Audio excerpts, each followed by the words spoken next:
வணக்கம் மக்களே, நான் உங்கள் மாறன். நாம் இன்று பார்க்க இருக்கும் கோயில் திருச்செங்கோடு அர்த்தநாரீஸ்வரர் கோயில்.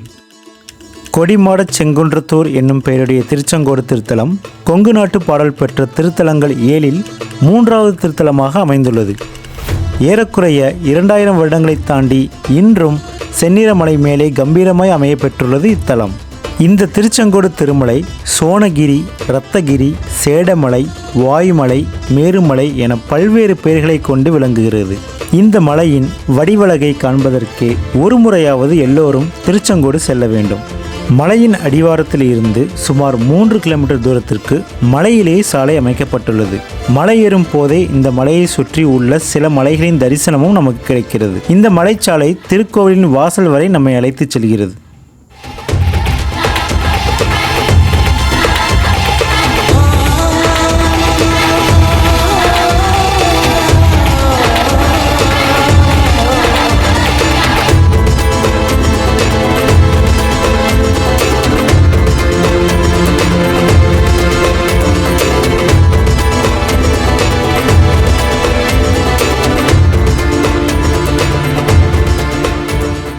இக்கோயில் கடல் மட்டத்திலிருந்து சுமார் 1900 அடி உயரத்தில் உள்ளது. சாலை வழியாக நாமக்கல், சேலம், ஈரோடு போன்ற ஊர்களிலிருந்து செல்லலாம். ஈரோடு ரயில் நிலையம் 25 கிலோமீட்டரும், நாமக்கல் ரயில் நிலையம் 30 கிலோமீட்டர் தொலைவிலும் உள்ளது. சேலம் விமான நிலையம் 50 கிலோமீட்டர் தொலைவிலும், கோயம்புத்தூர் சர்வதேச விமான நிலையம் 130 கிலோமீட்டர் தொலைவிலும் உள்ளது. படி வழியாக மலைக்கு சென்றாலும், வண்டிப்பாதை வழியாக மலைக்கு சென்றாலும் இயற்கையை ரசித்து கொண்டே செல்லலாம். வாழ்வின் ஒரு முறையாவது இந்த மலையின் மீது ஏறி ஒரு புதுவிதமான அனுபவத்தை பெறுங்கள்.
சிவனும் சக்தியும் அம்மையும் அப்பனும் இணைந்து கலந்த நிலையில் அம்மையப்பன் எனும் தோற்றத்தில் இறைவன் எழுந்தருளி உள்ளது உலகிலேயே இத்தலத்தில் மட்டும்தான்.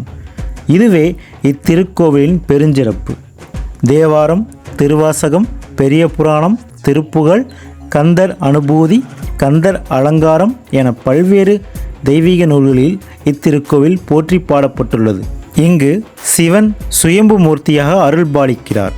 சிவனின் தேவார பாடல் பெற்ற 274 சிவாலயங்களில் இது 208வது தேவார தலம் ஆகும்.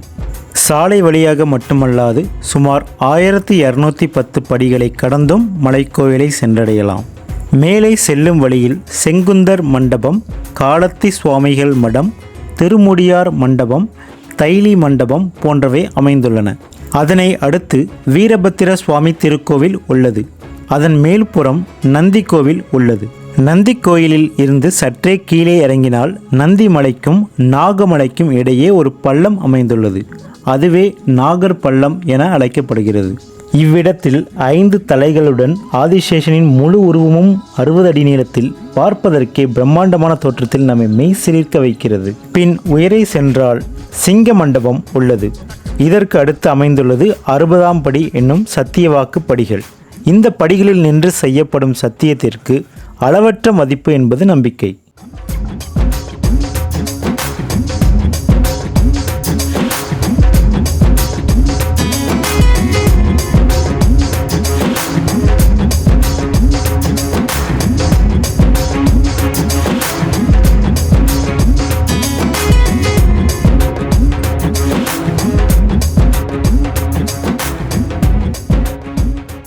முருகன் கோயிலை கடந்தால் 60ஆம் படி மண்டபம், இலைப்பாற்றி மண்டபம், கோபுரவாயில் மண்டபமும் சேர்த்து பல மண்டபங்களும் அமைந்துள்ளன.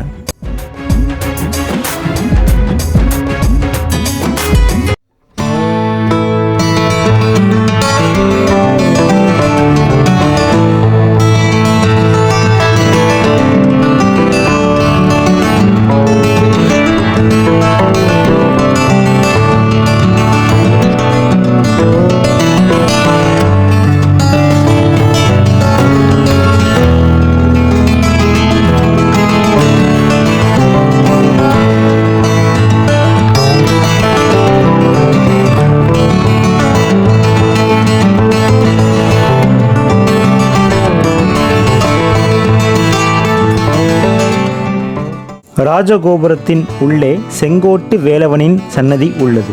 திருக்கோயில் முழுக்க உள்ள எல்லா தூண்களிலும் சிற்பக்கலையின் உன்னதம் உச்சத்தை பெறுகிறது. தனது வலக்கையில் வேலும் இடக்கையில் சேவலும் என ஏந்திக்கொண்டு நின்ற கோலத்தில் செங்கோட்டு வேலவனாக காட்சி தருகிறார்.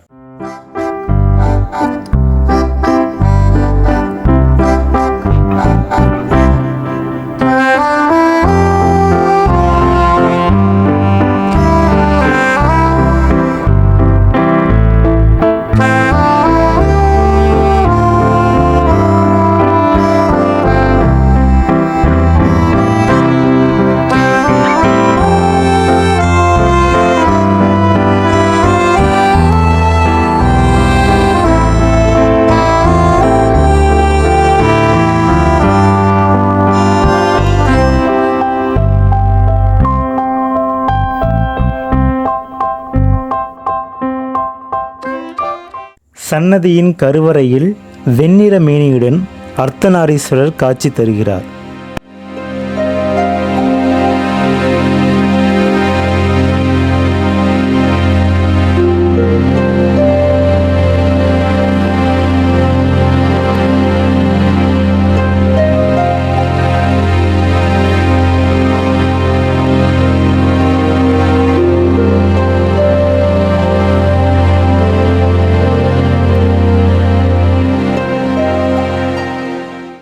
ஒரே உருவத்தில் இடது பக்கம் பெண்ணுருவாகவும் வலது பக்கம் ஆணின் உருவமாகவும் உமையொரு பாகனாய் ஈருடல் ஓருயிர் வடிவத்தைக் கண்டு உடலும் உள்ளமும் சிலிர்த்தது.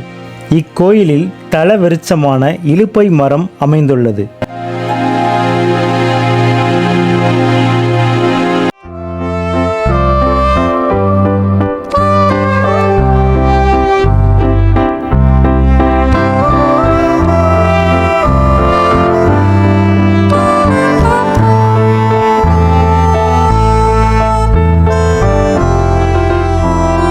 இத்திருக்கோயிலின் கிழக்கு திசையில் சுமார் 350 அடி உயரம் ஏறிச் செல்ல சிறு குன்றின் உச்சியில் பாண்டீஸ்வரர் திருக்கோயில் அடையலாம். உச்சி பிள்ளையார் கோயில் எனவும் இக்கோயில் அழைக்கப்படுகிறது. வந்தியா பாடன சிகரம் என்றும் வேறொரு பெயர் உண்டு.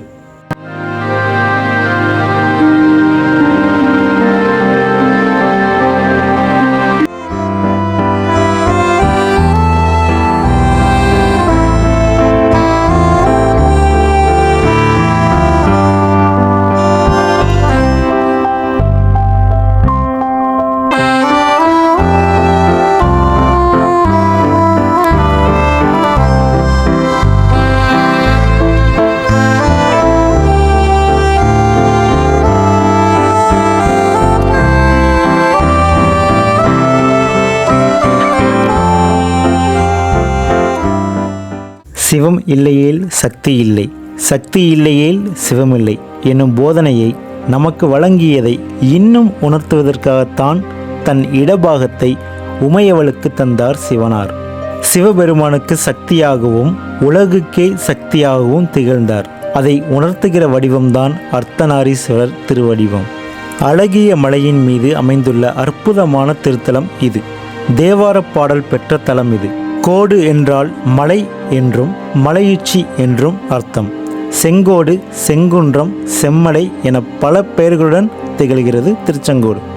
இக்கோயிலைப் போலவே ஈரோட்டில் உள்ள சென்னிமலை முருகன் கோயிலையும் ஈரோடு திண்டல்மலை முருகன் கோயிலையும் நீங்கள் இக்காணொளியின் கடைசியில் காணலாம். இக்கோயிலின் அழகிய புகைப்படங்களும் மலை உச்சியிலிருந்து வண்டிப்பாதை மூலம் கீழே இறங்கிய முழு காணொளியையும் இந்த பதிவின் கடைசியிலும் கீழே டிஸ்கிரிப்ஷனிலும் கொடுக்கப்பட்டுள்ளது.